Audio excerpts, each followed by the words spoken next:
FIFA club world കപ്പിൻ്റെ ഫൈനലിലേക്ക് വരികയാണ്. PSG-യും ചെൽസിയാണ്. ഏതാണ്ട് പ്രവചിക്കപ്പെട്ട ഒരു ഫൈനൽ പോലെയാണ് തോന്നുന്നത്. പക്ഷേ റയൽ മാഡ്രിഡിൻ്റെ ഇന്നലത്തെ തോൽവി അതൊരു വലിയ ഹ്യൂജ് തോൽവിയാണ്. ഇതിൽ PSG-യുടെ അത് വെച്ച് തുടങ്ങാമെന്ന് എനിക്ക് തോന്നുന്നത്. PSG ഒരു യൂറോപ്യൻ ലീഡർ എന്നുള്ളതിൽ നിന്ന് ഒരു ഗ്ലോബൽ ലീഡറിലേക്ക് മാറുന്ന ഒരു സിറ്റുവേഷൻ കൂടിയാണല്ലോ ജയിക്കുകയാണെങ്കിൽ. അപ്പോൾ ഈ ഇപ്പോൾ ഉള്ള ഇതുവരെയുള്ള കളികൾ വെച്ചിട്ട് ദിലീപ് എങ്ങനെയാണ് ഇതിൻ്റെ ഒരു കളിയുടെ ഒരു പ്രോഗ്രസ്, ഇതുവരെയുള്ള കളിയും എങ്ങനെയാണ് അതിൻ്റെ ഒരു ഫീച്ചറും കാണുന്നത്? അല്ല, PSG ശരിക്കും ഇപ്പോൾ ആൾക്കാരെ പേടിപ്പെടുത്തുന്ന ടീമായി മാറിയിട്ടുണ്ട്. ഈ ടൂർണമെന്റ് തുടങ്ങുന്നതിന് മുമ്പ് അവർ ചാമ്പ്യൻസ് ലീഗ് ഫൈനലിൽ ഇന്റർ മിലാനിന് 5-0 ഇതുവരെ ചരിത്രത്തിൽ കാണാത്തൊരു റിസൾട്ടായിരുന്നു. അത് അത്രയും വലിയൊരു ഫൈനൽ. അത് കഴിഞ്ഞിട്ട് ഇവിടെ വന്നിട്ട് അത്ലറ്റിക്കോ മെഡ്രിഡ്, സാധാരണ നല്ല ഡിഫൻസിലൊരു ടീമായ അത്ലറ്റിക്കോ മെഡ്രിഡിനെ 4-0, മെസ്സിയുടെ ഇന്റർ മയാമിയോട് കുറച്ച് ദയ തോന്നിയിട്ട് അത് 4-0. ഇന്നലെയും 4-0 നിൽക്കാൻ കാരണം അവരുടെ ഏറ്റവും നല്ല 3 കളിക്കാർ 64-ാമത്തെ മിനിറ്റ് ആയപ്പോഴേക്കും സോഡയും കുടിച്ച് അവിടെ ബെഞ്ചിലിരിക്കുകയായിരുന്നു. അപ്പൊ അത്രയും നല്ലൊരു ടീമാണ് ഇപ്പൊ അവര്.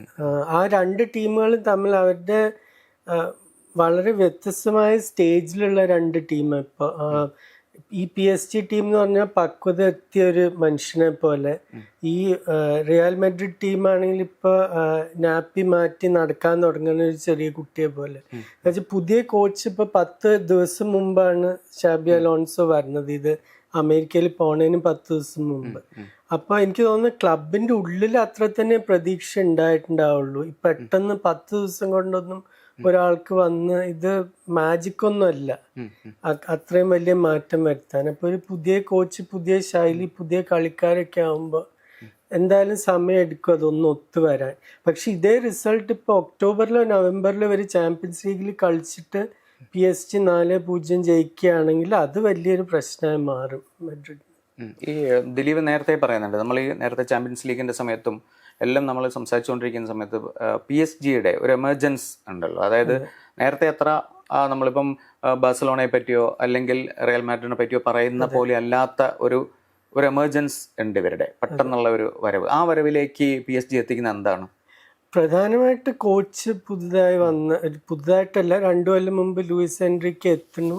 അവരുടെ പണ്ടത്തെ മോഡൽ മുഴുവൻ പിച്ച് ചീന്തി കളയുന്നു. അത് കുപ്പത്തൊട്ടിയിൽ ഇടേണ്ട ഒരു മോഡലായിരുന്നു. എന്താ വെച്ചാൽ താരങ്ങളെ വെച്ചിട്ട് നിങ്ങൾ 1-2 ട്രോഫി ജയിക്കുന്നല്ലാതെ അതൊരു കുറെ കാലത്തേക്കുള്ള ഒരു മോഡലാവില്ല ഒരിക്കലും.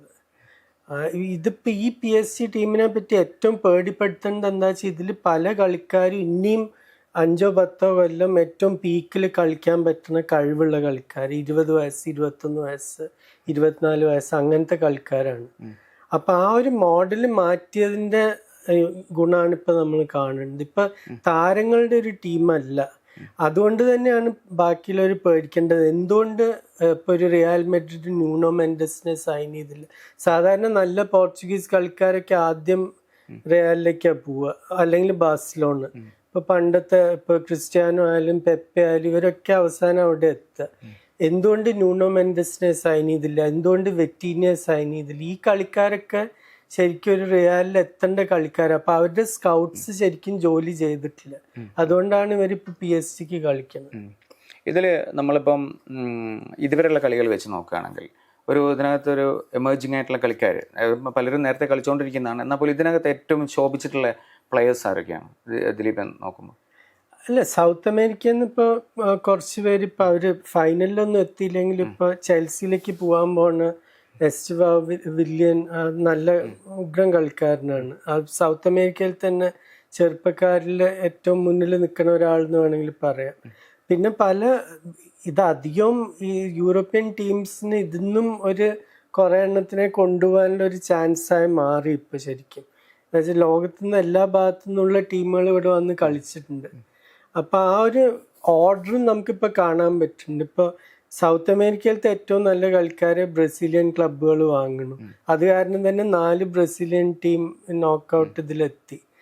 പക്ഷെ ബ്രസീലിലത്തെ ഏറ്റവും നല്ല കളിക്കാർ മുഴുവൻ നേരെ 17-18 വയസ്സാകുമ്പോഴേക്കും യൂറോപ്പിലേക്ക് പോകുന്നു. അപ്പം അതുകൊണ്ടാണ് ഇപ്പോൾ ഈ സെമി ഫൈനലിൽ മുഴുവൻ ഒരു ടീം ബ്രസീലിൽ നിന്നുണ്ടായിരുന്നു. അത് പക്ഷെ ഡ്രോ അങ്ങനെ ആയതുകൊണ്ട്. പക്ഷെ ഏറ്റവും ശക്തമായി കണ്ട ടീമുകളെല്ലാം യൂറോപ്പിൽ തന്നെയാണ്. ഇനി നമ്മൾ ഫ്യൂച്ചർ പറയുകയാണെങ്കിൽ ഇപ്പം ഫൈനലിൽ എന്താണ് ദിലീപിന്റെ പ്രവചനം? ചെൽസി ഇതുവരെ അത്രയും ശക്തമായ ഒരു ടീമിനെ തോൽപ്പിച്ചു എന്ന് പറയാൻ പറ്റില്ല. ഒരു നോക്കൗട്ട് റൗണ്ട്സിൽ അവർ തോൽപ്പിച്ചിട്ടുള്ളത് പാൽമീറസ് ആയിട്ട് കുറച്ച് ടൈറ്റ് ആയിട്ടുള്ള കളിയായിരുന്നു. പിന്നെ സെമിയിൽ ഫ്ലൂമിനൻസ്, അതിനു മുമ്പ് ബെൻഫീക്ക എക്സ്ട്രാ ടൈമിൽ. ബെൻഫീക്ക അത്ര ശക്തമായ ഒരു ടീമല്ല.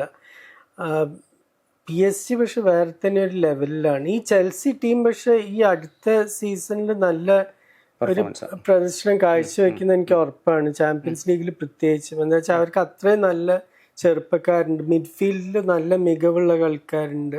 ഇപ്പോൾ ഒരു നല്ല 2 സ്ട്രൈക്കേഴ്സിനെ സൈൻ ചെയ്തിട്ടുണ്ട്. അപ്പം അതുകൊണ്ട് തീർച്ചയായിട്ടും ജാവോ പെഡ്രോ ഒരു ഉഗ്രം കളിക്കാരനായിരിക്കും. അത് വളരെ നല്ലൊരു സൈനിങ് ആണ്.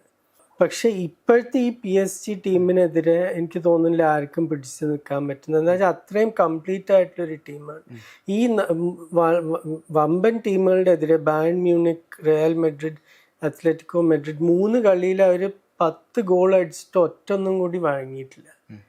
അപ്പൊ തന്നെ നമുക്ക് മനസ്സിലാക്കാം. അതിൽ ഏറ്റവും പേടിപ്പെടുത്തുന്നത് എന്താന്ന് പറഞ്ഞാൽ ആ 3 മിഡ്ഫീൽഡേഴ്സിനുള്ള കൺട്രോൾ. അവര് വേറെ ഒരു ടീമിനും ബോൾ കിട്ടാൻ പറ്റാത്തൊരു സ്ഥിതി. ഇന്നലെ മെഡ്രിഡിന് 31% ബോൾ കിട്ടിയത്, ഈ ഇത്രയും വലിയ കളിക്കാരെയൊക്കെ വെച്ചിട്ട്. അപ്പൊ ഈ 3 പേര്, ഫാബിയൻ റൂയിസ്, വിറ്റീന്യ, ജാവോ നെവസ്, അവര് എല്ലാ കളിയിലും മിഡ്ഫീൽഡ് അവർ കൺട്രോൾ ചെയ്യും. പിന്നെ അവരുടെ ഡിഫൻഡേഴ്സ് എന്ന് പറഞ്ഞാൽ മാർക്കിനിയോസ് എപ്പോഴും സെന്റർ ബാക്ക്, അതിലൊരു എന്താ ഒരു റോക്ക് പോലെ അവിടെ ഉണ്ടാവും. പക്ഷെ 2 ഫുൾ ബാക്സും, അഷ്റഫ് ഹക്കീമിയും ന്യൂനോ മെൻഡസും പല എന്താ പറയുക ഒരു ടോപ്പ് ലീഗ്സിലത്തെ ടീമിനും വിങ്ങേഴ്സായി കളിക്കാൻ കഴിവുള്ള കളിക്കാർ, ഫുൾ ബാക്സ് ആണ്. പക്ഷെ അവർ മുന്നേറുമ്പോൾ ശരിക്കും നമുക്ക് പറയാൻ പറ്റില്ല ഇത് ഡിഫൻഡർ ആണ് എന്ന്. അത്രയും നന്നായിട്ടാണ് അവർ അറ്റാക്സ് ജോയിൻ ചെയ്യുന്നത്. സ്കിൽസും ഉണ്ട്.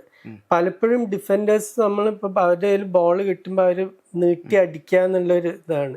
ഇവർക്ക് ബോൾ വെച്ച് കളിക്കാനും അറിയാം എല്ലാവർക്കും. അപ്പൊ അതാണ് ശരിക്കും പേടിപ്പെടുത്തുന്നത്. പിന്നെ ആ ഫോർവേഡ് ലൈനെ പറ്റി ഞാൻ പറയണേന്നില്ല. പേടി സ്വപ്നം വരുത്തുന്ന ഒരു ഫോർവേഡ് ലൈനാണ്. ക്വാററ്റ്സ്കേലിയ, ഡെംബെലെ, ഡെസിറെ ഡുവെ, മറ്റേ എത്രയോ നല്ല കളിക്കാർക്ക് ടീം കയറാൻ പറ്റുന്നുണ്ട്. അപ്പം ഇന്നലെ ഗോൺസാലോ റാമോസ് ഒക്കെ സബ്സ്റ്റിറ്റ്യൂട്ട് ആയി വന്നിട്ടാണ് ഗോൾ അടിക്കുന്നത്.